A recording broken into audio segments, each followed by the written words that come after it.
point and get started. If everyone's good with that. So I do appreciate, me and Mark appreciate everyone taking the time today to join us here. I would like to go ahead and introduce myself personally. My name is Dave Price. I am the Regional Director of Scientific Partnerships here in Labster. And our co-host today is Mark Fuller. He is one of the key product marketing directors here at Labster. And our goal today is really to educate the attendees of the best cases of what we're seeing from our user base of how people are using Labster and the different modalities of instructions, but also in the different roles that we are working with currently. We put together a little agenda, so we're going to kind of do a quick introduction of Labster with Mark. We're going to go into some educator use cases. Me and Mark did our best to kind of come up with some crafty names and personas, but these are all based upon real faculty users and the use cases that we're experiencing right now with over 3,000 schools globally. And then we're going to talk a little bit about our Labster free trial program. It's an exciting time for us here. This is the first time we've ever offered the opportunity to faculty actually try Labster out in a live class. I like to use the term running an experiment with Labster, since we are all dealing with scientists. So it kind of puts a spin on the free trial program. And we will talk about that at the end. And then we're going to follow up with some questions and answers. I know people will have questions throughout the session. So feel free to maybe try to put them in the chat, or at the end, we can just have an open forum if that works for everyone. And now I'm going to hand this off to my colleague, Mark Fuller, and let him jump in. Absolutely. Thanks so much, Dave. And thank you, everybody, for joining us. We're very excited to talk a little bit today about especially the new Labster free trial and the opportunity that if you haven't used our virtual lab simulations and other science learning resources before, that even today you can go in and take a look and start assigning things with your students to play around if it's a new resource for you. And if you're already familiar with Labster, you already use our tools or you have in the past, one of the things that we want to talk about here is, as we have in certain other presentations and more coming up in the next few months, is how different instructors can use Labster, because we see our simulations being used in a wide variety of different ways. So, but before that, I would love to kick off just a little bit of an introduction for the uninitiated. So let me try that here.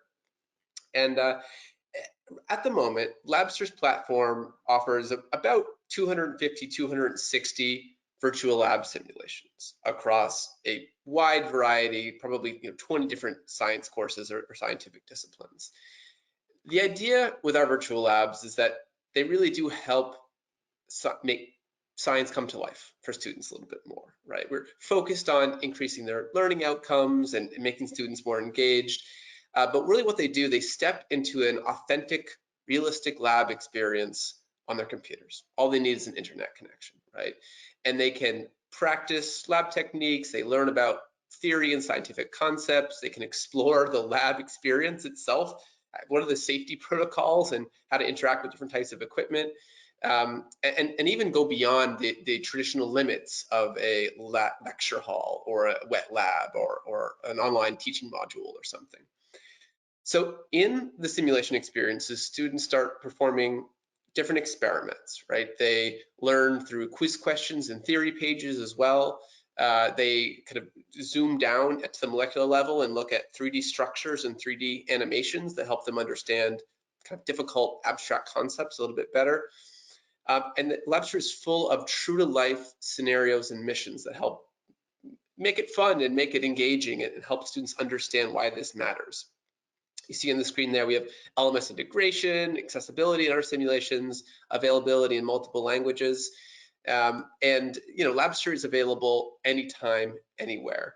We have a large platform of supplements I mentioned before, theory pages, 3D animation videos, different lab manuals, lab supplements, lab reports. And what we see teachers doing are supplementing their textbooks or traditional lectures with Labster, or using it as a pre-lab exercise, taking advantage of automated grading to make things a little bit easier on the actual planning and instruction side, and taking advantage of that sort of large, essentially platform, that large library or ecosystem of content. So one of the things that we want to talk about here is the variety of ways in which we see colleges and universities using Labster, right? In some cases, it may be more of a supplement. In other cases, it's a sort of core text. In other cases, it's something that's really focused on helping the students succeed in the lab space or recreating lab space when it's not always available. So you see here one version of how you might build Labster into your course, right? We help you everywhere from the beginning, the course planning, creating a course map for you to see where our different resources align with your syllabus and the topics you're teaching, the Lms Integration, having a lab manual you can assign to students beforehand to help them understand what they will be learning. Of course, virtual labs that may be 5 or 10 or 15 minutes, or all the way up to 40 or 50 minutes long for more in-depth experience. And then those other supplements and those other materials like theory pages, thousands of downloadable visuals and science images, videos that you can assign to students beforehand or play in class. And then assessment and reflection. Of course, we have quiz questions, we have grading and teacher dashboards available, and lab report templates that you can assign after the fact. But Dave, maybe you can kick it off a little bit and talk about the different ways that this can be used.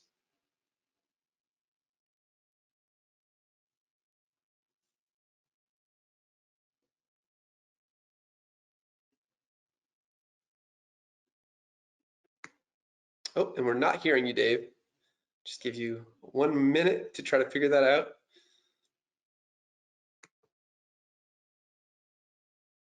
The wonders of technology.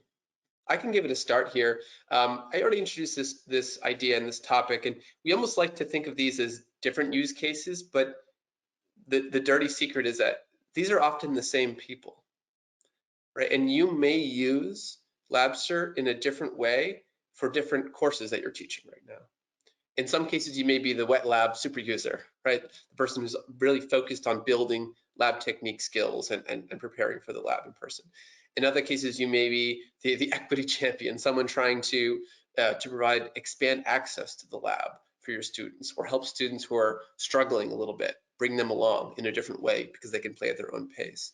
Or maybe the educational innovator trying to use it more of as a theory resource. So there's a lot of different options. We'll walk through a few of them here. And overall though, if you step back a little bit, one way to think about Labster is as almost a virtual science campus or a virtual science building. And in the same way that a science building doesn't do the teaching for you per se, but it's there as a resource, I think that's how you can think about the Labster platform. We need educators and teachers to be able to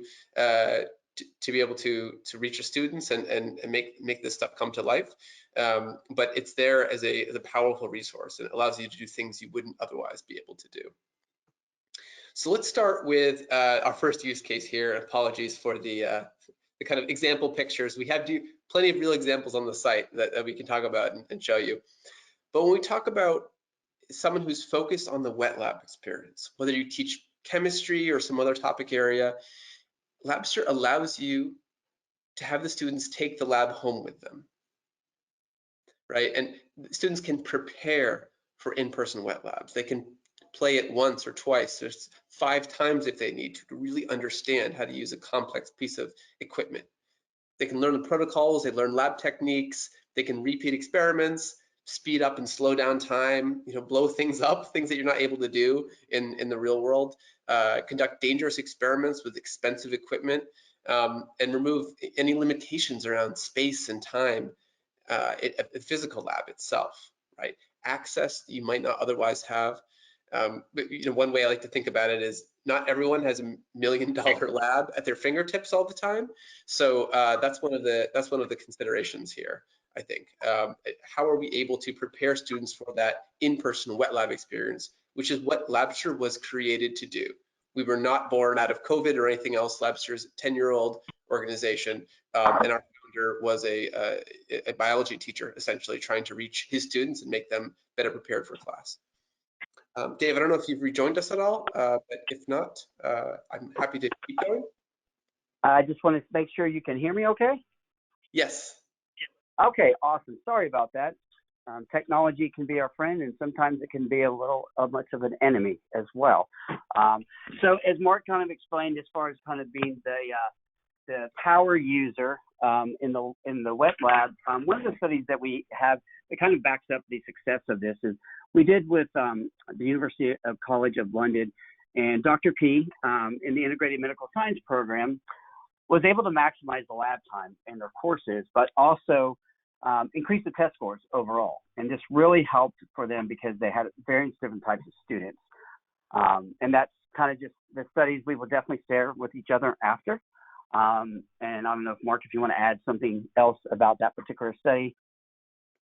Yeah, I think that it just one of the points we wanted to make with discussing some of these different use cases is that there are an enormous number of videos, webinars like this with faculty panels, tips and tricks from other instructors and universities that we have on the Labster website. We'll send some of this after the fact, but we want to emphasize that, you know, digging into an experience like that at UCL in London or others, any of the other many different types of experiences we have from, you know, high school and higher education institutions, we can provide that to you if you take a look and really understand how someone else uses in their syllabus. In this case, it was a pre-lab exercise. Complete the simulations beforehand, come in, perform better in the lab as a result, and then even improve your exam scores or your post-lab reflections after the fact.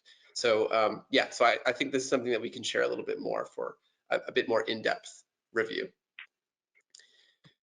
Jumping now to another type of use case. Apologies for the cheesy names, but what we wanted to talk about is, yes, there are those that have incredible in-person labs where they are a major focus of what the students are doing, especially majors, especially science majors, chemistry, biology, physics, whatever it may be.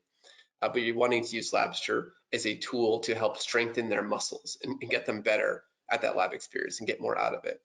But there are also those that are just simply working on the lecture side of things and wanting to use Labster as a way to engage students, make the theory material come to life in a way that it won't with a YouTube video or with a textbook chapter or some reading.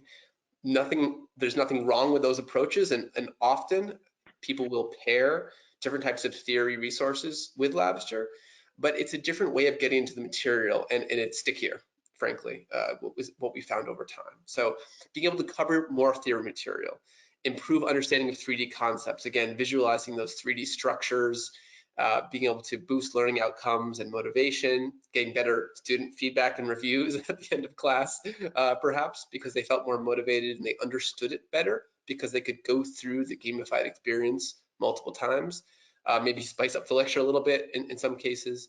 And again, what we see are a lot of pairing of in-person teaching practices and other types of materials with Labster to help on the theory and the concepts side of things as well. So it's not just about the lab experience. Labster is used, perhaps even the majority of courses may use Labster in a non-majors scenario in terms of the volume of students, because those tend to be such large courses, that introductory chemistry or general biology or whatever else it may be. So equally effective on the sort of conceptual front, trying to supplement the class and the lecture and the actual learning the students get out of it. One example here that we have a case study from our Arizona College of Nursing, where we have Dr. Amber Kuhl discussing the experience on that campus there.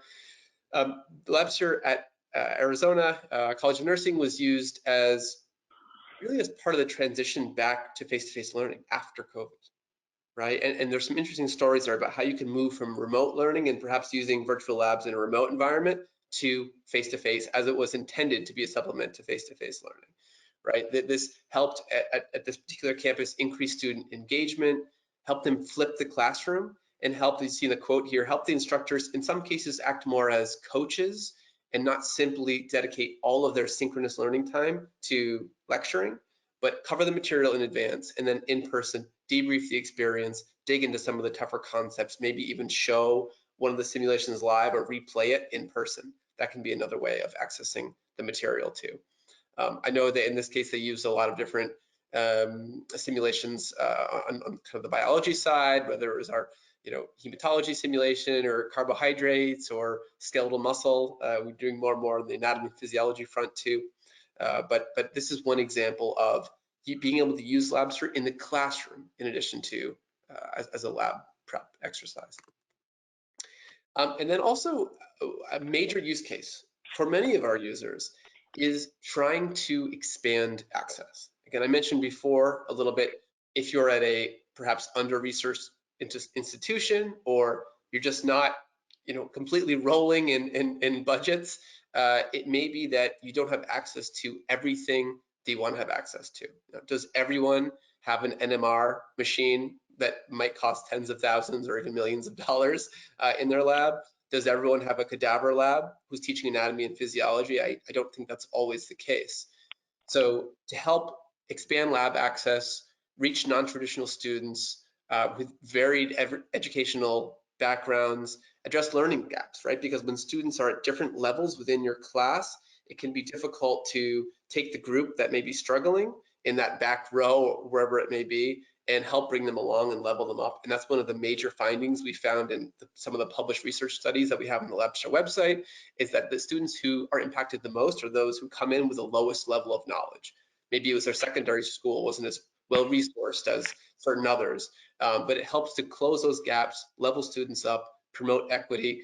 Labster is available in Spanish and in French and in other languages too, in case students speak English as their second language. We have accessibility features for students with disabilities. And we also, just the experience of that gamified simulations help to reach more gen ed students. So let's take the example of the first use case we talked about. Maybe the wet lab super user assigns a simulation before every single in-person lab every week. In other cases, maybe with the educational innovator, it's more about assigning videos, different short simulations to cover specific topics. Perhaps they're assigning the theory pages, but it's a mix of different materials. In the case of the equity champion, it might be giving them access to half a dozen really impactful labs with complex, perhaps dangerous experiments that they wouldn't be able to do in person.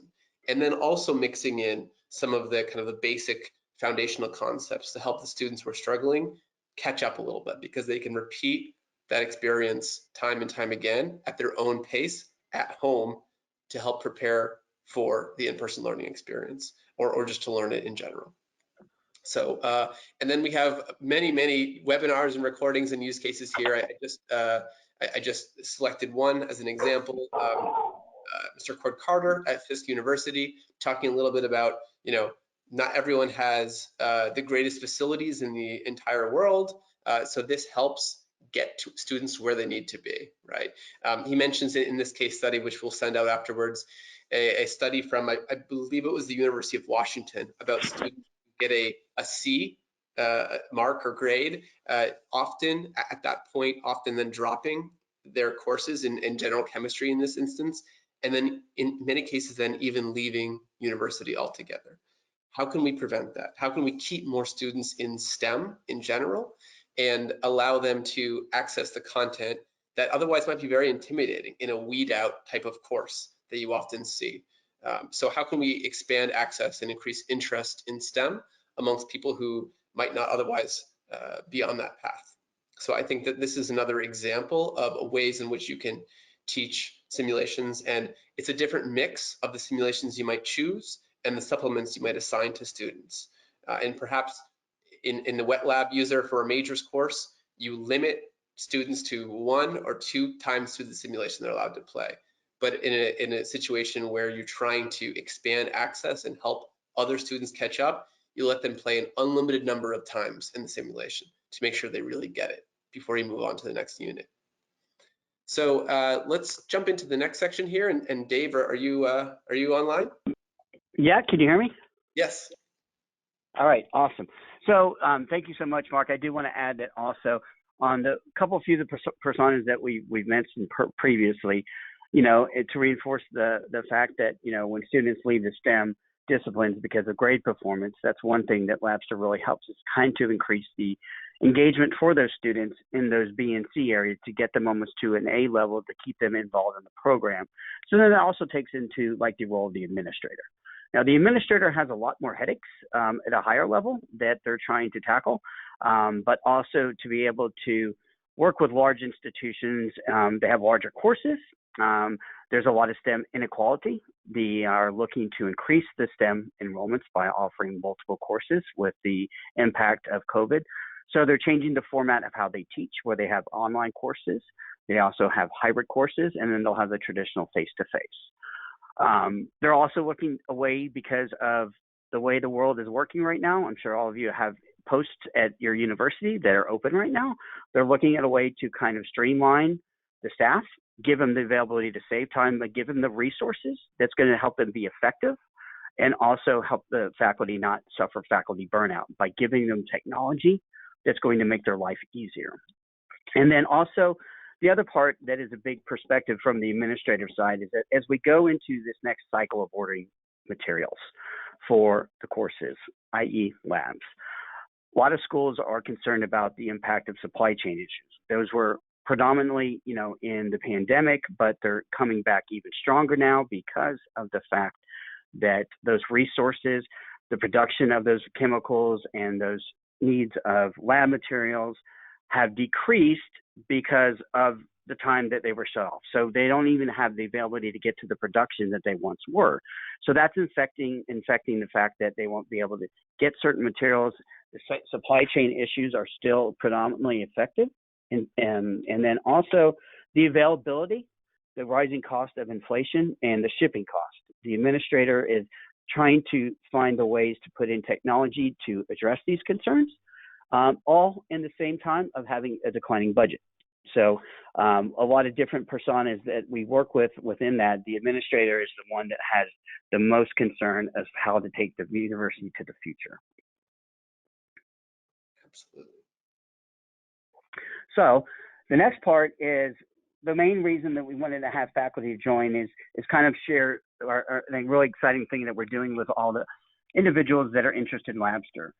As I mentioned earlier, I like to call it running an experiment with Labster. So what we're doing is we're allowing faculty to basically use simulations in the lecture or in the lab on those tough concepts that the students are having struggles with, to give the availability for both faculty and the students to really see how Labster will work in the curriculum. It's very important too, because it's a powerful way for you to evaluate Labster for your courses, using it live at no cost, so there's low stakes, as well as being able to have the students provide feedback with a survey that we can build customized based upon the questions you want to have. And of course, the feedback is key, because at the end of the day, the students are going to be the ones that are paying for the courses and are going to need the materials. And if they agree that Labster is 100% going to help them succeed in the course, that helps in your evaluation process as you move forward with possible adoptions for the coming terms. So if anyone is interested, please go to labster.com/free trial and we can get you all set up. And then we're going to kind of let the floor open for questions for everyone to ask. I'm going to put myself on mute just because I think my cell phone is still maybe not getting the best reception. So I'm going to try to let Mark handle the Q&A session. No problem. Thanks so much, Dave. And if folks would like there in your webinar window and go to webinar, there should be a questions section, either a chat section or a questions section. I think the questions one might be somewhat easier to access for me. But if you want to please take a moment here, write out any questions that you have about Labster, about any of the things that we talked about, different ways to potentially use the simulations or some of the other learning supplements in your courses and add it to your syllabus. Please send those questions in now. There is one initial question that I see, which is about that 30-day trial opportunity that we have available for educators to come in and take a look at our different simulations and assign a few of them to students. There's a question about whether there are any limitations in terms of what you can assign, and the answer is no. Labster has it's soon to be 270 virtual lab simulations for high school and higher ed in many different areas. You can mix and match however you like, take advantage of playing through a few of those perhaps, and even download the theory pages as you need to, and science videos and things like that to take a closer look. There is a question here also about whether how Labster forms partnerships with e-learning platforms. It's a good question. I think it depends somewhat on what you mean by e-learning platforms. We have a few different types of partnerships. We have at the high school level in certain areas, especially in the US, we have some partnerships for a few of our simulations with Savas, the Miller Levine biology book. If we have any K-12 or high school teachers here who are interested in biology at that level, that is a partnership that we have, and it's simply based on the fact that we want to meet people where they are in certain cases. In other cases, in different areas of the world, we may have some kind of arrangements with certain local partners, but oftentimes our partnerships are about partnering with a university, partnering with a community college or a high school or a district to provide our platform to the teachers that are there, and so that they can use it however they like and however they need. So I would say if your organization doesn't necessarily have a partnership with Labster yet, I would advise you to reach out on our website. You can simply sign up for a form, send some information in rather, and we can reach out to you and have a conversation with yourself, your administrators, or whomever else. And then the last thing I'll say is that we are increasing the number of partnerships we have with faculty members on the creation side here and there. So all of our simulations go through testing before they go out into the world, testing with students to make sure that the user experience is good, and testing with academics and teachers. They're created by actual scientists and game designers who work at Labster. But we are increasing the number of kind of co-creator partnerships with certain faculty members. So if that's something of interest, you can always reach out about that as well, because I think in the future there will be even more opportunities to collaborate on different types of learning tools. I see a question here, whether we have any simulations for technical medical assistance. So most of our simulations target the first, at least for the higher education level, target the first couple of years of sort of science courses and science education.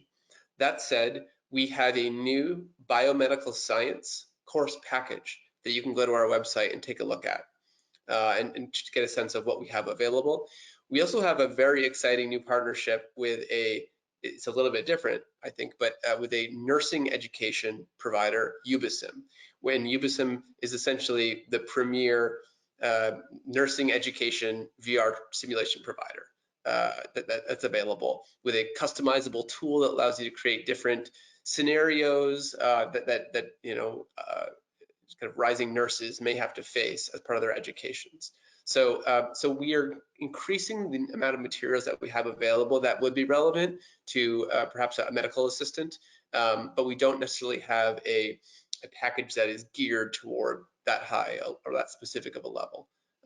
But those types of requests, even in conversations like this, we'll go back to our product team and we'll make sure that it goes on in terms of our list, our roadmap of what we'll be building later this year and next year and in the future. Let's see if there's any other questions. See, thank you. Thank you all for joining. I don't see any other questions coming through, so I'll just give it one more moment. And if not, or if we missed yours, we can always follow up after the fact.